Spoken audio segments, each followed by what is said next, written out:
let the American people down. And I have to carry that burden with me for the rest of my life.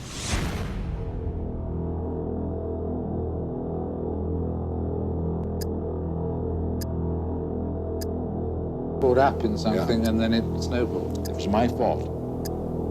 I'm not blaming anybody else. Reading as you've requested the whole context. Let me just stop you right there. I want to say right here and now, I said things that were not true. If I try and rob a bank and fail, that's no defense. I still tried to rob a bank. I did not have a corrupt... Hold them and tell you during the 18.5-minute gap. There was no cover-up of any criminal activity. That is obstruction of justice. Now, just a moment. Period. That's your conclusion. Not commit, in my view, an impeachable offense. I was concerned about whether or not the other side was bugging us. I cut off one arm, then cut off the other. No, I don't interpret that way at all. I can't recall that conversation. I said things that were not true. I brought myself down. Why didn't you stop it?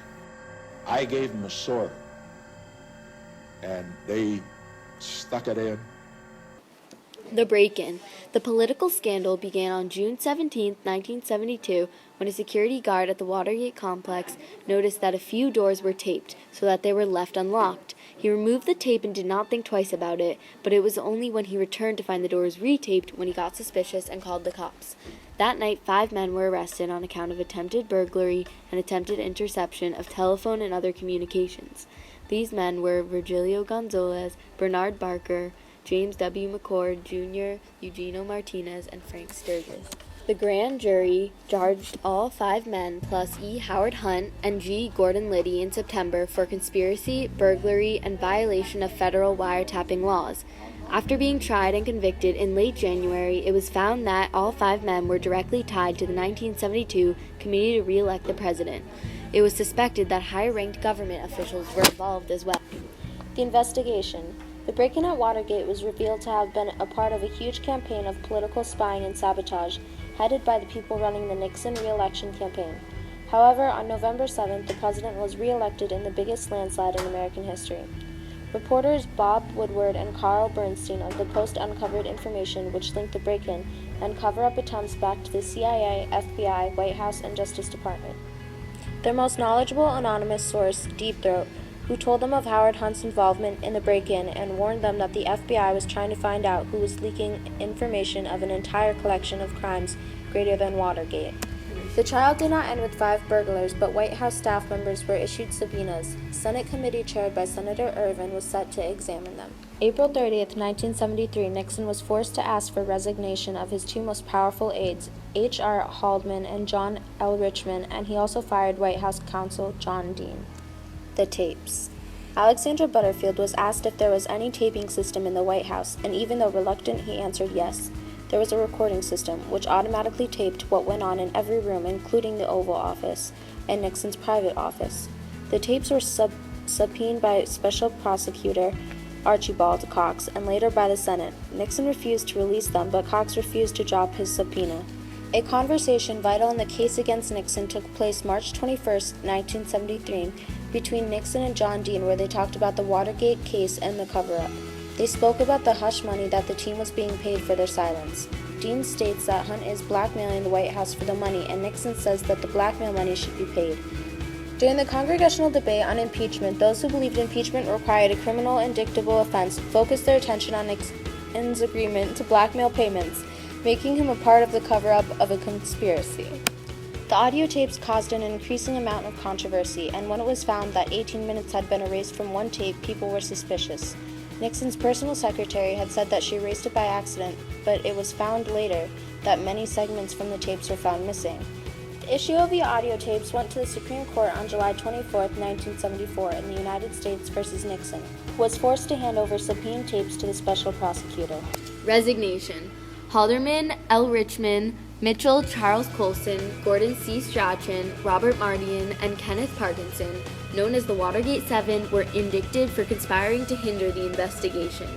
John Dean and Jeb Stuart Magruder had already pleaded guilty like others. Secretary Dwight Chapin was convicted, and so was Ed Reinecke, Republican Lieutenant Governor of California. The smoking gun tape was the unknown audio tape that was found released, recorded days after the break-in. It was a conversation between Nixon and Haldeman. Haldeman discussed the cover-up plan and Nixon approved it, and is given a lot of information about the break-in's involvement with his campaign. After the release of the tape, Nixon's own lawyers were able to say that Nixon had been lying to the nation for 2 years. Still, Nixon denied any involvement in the situation, but after being told that enough votes existed to remove him by impeachment, Nixon decided to resign. Impacts.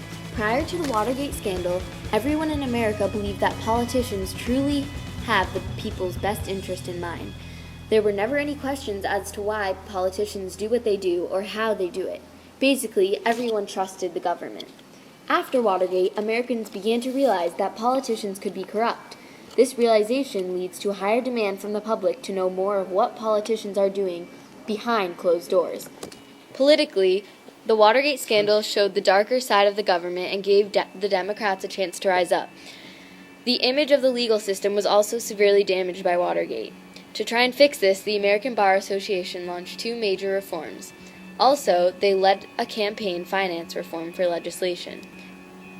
Culturally, Watergate appeared in every aspect of entertainment during that time. Many journalists started being more aggressive about reporting on politics and also harsher and more cynical. Media had the power to bring down a government, as proved by Woodward and Bernstein. Additionally, it gave new meaning to the First Amendment, protection of the freedom of the press. Nothing is off limits to the journalists. There used to be boundaries that journalists felt had to be kept between the government and the media, but after the Watergate scandal, these boundaries faded. Ideals. As a part of the Watergate scandal, Nixon violated the American ideal, justice. Nixon lied to the American people and broke a number of laws he promised to follow as an American citizen and the President of the United States. He was an unjust leader as he allowed people who worked directly under him to violate laws as well. Nixon lost the trust of the people he swore to protect. From the discussions I have had with congressional and other leaders, I have concluded that because of the Watergate matter, I might not have the support of the Congress that I would consider necessary to back the very difficult decisions and carry out the duties of this office in the way the interests of the nation will require. I have never been a quitter.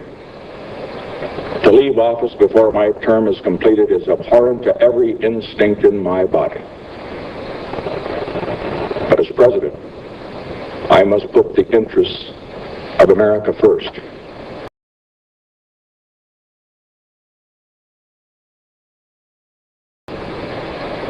America needs a full-time president and a full-time Congress, particularly at this time with problems we face at home and abroad. To continue to fight through the months ahead for my personal vindication would almost totally absorb the time and attention of both the President and the Congress in a period when our entire focus should be on the great issues of peace abroad and prosperity without inflation at home. Therefore, I shall resign the presidency effective at noon tomorrow.